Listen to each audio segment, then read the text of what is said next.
Vice President Harris monitored Iran's attack on Israel with their national security team. Tonight, the president says Iran failed its mission. The attack appears to have been defeated and ineffective, and this is testament to Israeli military capability and U.S. military. And he vowed to help Israel defend itself. Make no mistake, the United States is fully supportive of Israel. The U.S. has more than 40,000 troops and aircraft squadrons spread across the Middle East, along with 12 warships in the region. Another one is on its way. Today, 2 of the Navy destroyers fired roughly a dozen interceptors against Iranian missiles. We will never hesitate to take whatever action is necessary to defend U.S. forces and interests against Iran and Iran-backed terrorists.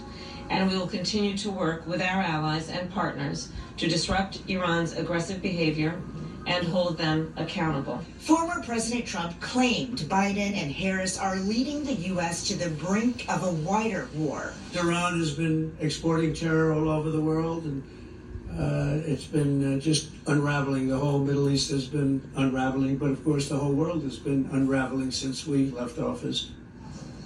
Tonight, the White House insists Iran will face, quote, severe consequences for that missile attack. President Biden said what those are remains to be seen. He has not spoken to Israeli Prime Minister Netanyahu since the strike, but says he plans to. Nora? Weijia Jiang from the White House. Thank you, Weijia. Conflicts like the one unfolding in Israel show why it is imperative that vice presidential candidates are ready for the Situation Room on day one. Senator J.D. Vance and Governor Tim Walz will both be here in this room a few short hours from now, pitching you on why they're right for the job. We have team coverage from New York tonight. CBS News Chief White House Correspondent Nancy Cordes joins us now from the so-called spin room. And Nancy, the stakes are pretty high tonight. It's a big night, Nora. Both candidates had an opportunity to do a walkthrough in the debate hall where you are right now earlier today, just to get a feel for the setting. Tonight, over the course of 90 minutes, they'll have the opportunity to put their best foot forward before the American people in what will likely be the final debate of this presidential election season. The first and only VP debate will feature 2 men who disagree about everything from immigration. They'll say you are a racist if you dare complain about it. They're not just to abortion. They're going after fertility treatments. They're going after contraception. As a second-term governor who spent 12 years in Congress, Minnesota's Tim Walz has debated plenty of times, though usually over state issues. We see that on our streets today. A shooting at the Truck Park restaurant in St. Paul. Ohio Senator J.D. Vance first ran for office 2 years ago and was not afraid to mix things up in that debate. It's a complete fabrication. I never JD, you're on tape, brother. You're on tape, man. I never said that, Tim. Go and run the tape. Vice presidential debates can be revealing, but they are rarely viewed as pivotal. I served with Jack Kennedy. I knew Jack Kennedy. Jack Kennedy was a friend of mine. Senator, you're no Jack Kennedy. In a race like this one, however, where the candidates are essentially tied in all 7 battleground states, everything counts. I can't wait to debate the guy. And while campaigns typically try to raise expectations for their opponents in a debate, Donald Trump went the other way last night. You'll see tomorrow with JD, it'll be stacked. He's going up against a moron, a total moron. How she picked him is unbelievable. The Trump campaign, incidentally, has actually been making the opposite case. They say that Walz is a skilled debater. Now, Nora, you mentioned that we are in the spin room. Advocates from both sides will fill this room later tonight after the debate to make the argument that their chosen candidate came out on top. But we will also be interviewing and polling everyday Americans to see what they think, because at the end of the day, that's what matters. Nora? It is a busy night here at CBS. Nancy Cordes, thank you very much. CBS News Chief Washington Correspondent Major Garrett joins us now from our Times Square studios, where our team of experts will be analyzing the debate. And Major, what do you see as the mission for each of the candidates tonight? Great to be with you, Nora. For Walz, keep the momentum of the Harris campaign going. Deflect the personal attacks he expects to come from Senator Vance. Basically be more likable, hold serve where he can, keep the Democratic base excited, and the fence sitters, who have yet to make up their minds, reassured. This will probably be a bit easier for Walz because at age 60, he has no obvious designs to be president. He's happy to be on the ticket and ride this political momentum in whichever way it goes. For Vance, he needs a reset. He set some controversies in motion and they have followed him. He knows he's a net negative in this campaign. Even Republicans are not as enthusiastic about him as Democrats are about Walz. Vance also has to meet Trump's very high attack dog standard. There's a risk there, though. If he comes off too hot, that could further complicate his political standing. Major, you give us a lot to watch tonight, and we should note this, that for over half a century, 60 Minutes has invited both candidates to appear on the broadcast as Americans head to the polls, but Donald Trump has decided not to participate. Major, what can you tell us?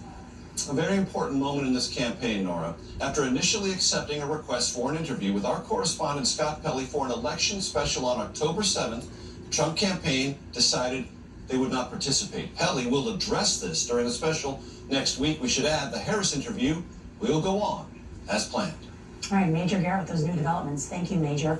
And CBS News will have live coverage ahead of the debate starting at 8 p.m. Eastern. And then we will see you at 9 p.m. Eastern for the CBS News Vice Presidential Debate, moderated by Margaret Brennan and me. The death toll from Hurricane Helene has now passed 160 people.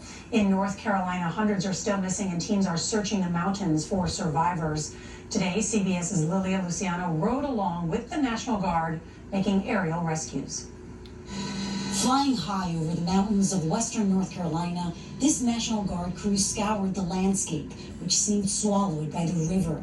A scene repeated across the state, where rescue operations continue 5 days after the storm. In the small town of Burnsville, we watched as the National Guard rescued this woman, the first of 7. All right, the clear signal was given. The person is now being hoisted. Then troops were sent on another mission, nearly 60 miles south in Hendersonville, where 3 survivors were clearly relieved and grateful to see the helicopter land. How are you feeling right now? Grateful to be alive, grateful that everyone is safe, and trusting that everyone will make it through this. The North Carolina National Guard is also delivering food and water to people who have waited days for relief. We're working together to open more major routes to push supplies forward while repairing roads, utilities, and communications. In Irwin, Tennessee, the owners of Impact Plastics say 5 employees and a contractor are missing after trying to escape flash flooding.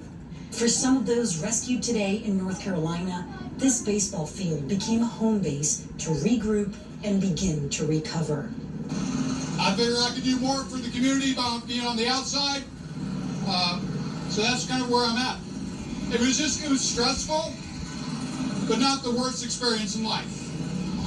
Tell me what concerns you most about the community. It seems like there's still people there. They need more supplies. They desperately need fuel. Not every one of those rescues the National Guard did today had a positive outcome. Some of those missions turned into recoveries for those who did not survive. Nora. Lilia Luciano, thank you so much for your reporting. The dock workers' strike on the East and Gulf Coast could lead to a long list of shortages if it drags on. That story's coming up next. Nation's imports to an almost immediate halt. The workers are demanding not just better wages, but protection from increased automation. This is the first strike by dock workers in 47 years. Former President Jimmy Carter celebrated his 100th birthday today at home in Plains, Georgia. Only CBS News was there as he emerged from his home alongside family to witness a Navy flyby in his honor. Carter hadn't been seen in public for almost a year. He's been in home hospice care for 19 months. Eye on America is next. Kate made progress with her mental health, but her medication caused unintentional movements in her face, hands, and feet called tardive dyskinesia, or TD. So her doctor prescribed Austedo XR, a once-daily extended-release TD treatment for adults. Austedo XR significantly reduced Kate's TD movements. Some people saw a response as early as 2 weeks. With Austedo XR, Kate can stay on her mental health meds. Oh, hi, buddy. Austedo XR can cause depression, suicidal thoughts, or actions in patients with Huntington's disease. Pay close attention to and call your doctor if you become depressed, have sudden changes in mood, or have suicidal thoughts. Don't take if you have liver problems, are taking reserpine, tetrabenazine, or valbenazine. Austedo XR may cause irregular or fast heartbeat or abnormal movements. Seek help for fever, stiff muscles, problems thinking, or sweating. Common side effects include inflammation of the nose and throat, insomnia, and sleepiness. Ask your doctor for Austedo XR. Your memory is an amazing thing, but sometimes it can start to slow down. But did you know Prevagen can help keep your memory sharp? The secret is the powerful ingredient aboquarin, originally discovered in jellyfish and found only in Prevagen. In a clinical study, Prevagen was shown to improve memory in subgroups of individuals who are cognitively normal or mildly impaired. Stay sharp and improve your memory with Prevagen. Prevagen, in stores everywhere without a prescription. This is it. Right, yeah, that looks safe. Totally safe. Breathe. First timer, huh? Let's pause for the facts. Sure, it looks safe, but like nearly half of all used cars, it's been in an accident. With Carfax.com, you see how accidents impact price, so you don't have to overpay. Unpause. What about the accidents? You was space. You're gonna need it. Wait, twins? No. Oh, that was too long of a pause. Shop with the facts at the all-new Carfax.com. Your hair can grow 590 miles over your lifetime. It's in your nature to grow.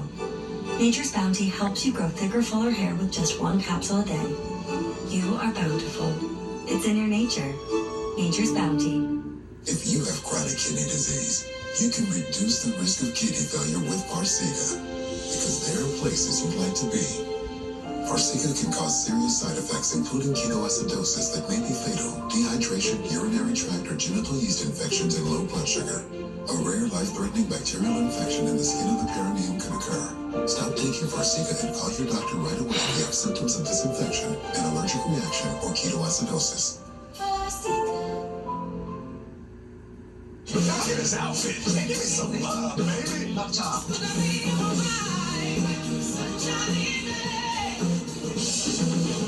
All right.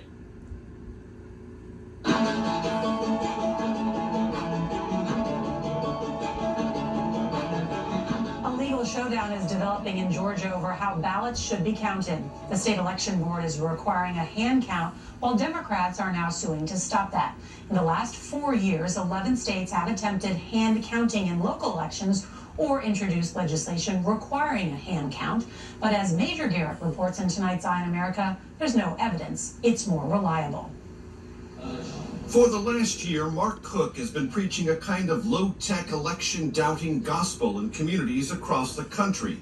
But we're told, trust the machine, and that is a way to manipulate an election. Traveling by RV, Cook and his Hand Count Roadshow are part of an election conspiracy movement that's been growing since 2020. One that claims that voting machines can be hacked and manipulated, meaning the only voting system to be trusted is an old-fashioned hand count. Well, hello, everyone.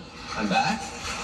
On this night last year, Cook is in deep red Gillespie County, Texas. 0.1% of Texas still hand counts. He convinced Republicans here, who run their own primaries, to join the small minority that hand count. Hundreds of volunteers stayed at places like this wine bar until 4:30 in the morning to count roughly 8,000 votes, with numerous errors. We only have 13 precincts, 12 of which turned in final tally sheets that were inaccurate. We sort of began. Jim Riley oversees elections in Gillespie County. Is there an actual problem here that needs to be solved by hand counting? No. The hand counting, in my opinion, did nothing to improve elections in the county. Riley, a Republican, says Gillespie's systems were already top-notch. Paper ballots tallied by a state-approved scanner and then verified for accuracy. As much as you've opened up transparency, it still, for some, hasn't been enough. No, and for some it won't ever be enough. Something didn't smell right. Mo Saidi was the Republican chair of Gillespie County when the Hand Count Roadshow came to town. And nobody provided a single iota of evidence. And it was just this perception that if it's plugged into the wall, they're subject to hacking. Frustrated by his party's decision, Saidi resigned. So we're chasing this elusive problem that never existed. Numerous studies have shown hand counts to be less accurate, more costly, more time-consuming. But that hasn't stopped Cook from preaching. In Michigan, we tracked down his RV to ask him some basic questions. He drove away. And again, in Pennsylvania. Major Garrett, CBS News. Will you have any time to talk to me? Oh, I'm going to be doing a lot of talking. No, I know. Beforehand. Yeah. He wouldn't speak to us, but is a regular on right-wing podcasts. The day after the election through January 20th, if you thought 2020 was nasty, you ain't seen nothing yet. Even in the wake of Gillespie County's hand count ordeal, the hardened hand count faction is flooding county meetings demanding change before November. In retrospect, the hand count experience here has been a net what? I think it's a net loss. If you don't like hand counting, you're evil. Evil over what Gillespie County officials now say was a solution in search of a problem, and a cautionary tale for hand count advocates everywhere. For Eye on America, Major Garrett in Gillespie County, Texas.